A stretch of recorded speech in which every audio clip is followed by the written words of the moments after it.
Welcome to Section 5, which is the last section of the course.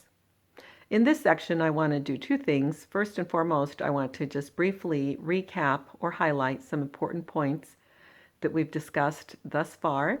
And then also, I want to provide some additional information regarding delivery and the potential of piloting your course prior to offering it.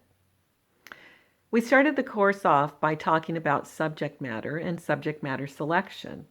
Now, when you started this course, you may have already had a subject in mind, either because you selected it or because it was assigned to you and you are responsible for spearheading content for a particular course or workshop, etc. We then went on to talk about the subject of expertise. And specifically, that expertise is something that is gained from having knowledge and experience, whether gained through study and credentials in that area of study, or through experience and any credentials available through experience.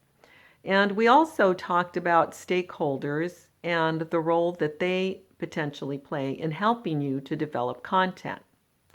And we said that stakeholders are those people who may be impacted by or somehow have an interest in the subject matter of the training that's being developed. Then we went on to discuss the brainstorming session and how to prepare for it, who to invite, and how it plays out once you're there.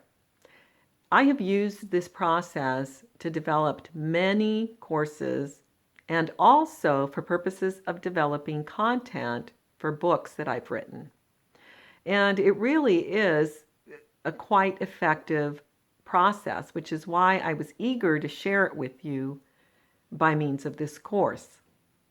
Now, it's a fairly quick and easy process, as you have seen from the discussion that we've had during that lecture. We discussed the process for generating ideas and also what happens once those ideas are out there. How we take the information to organize it into categories and then produce an outline. How that outline is fleshed out and then further developed by the subject matter experts, whomever they happen to be.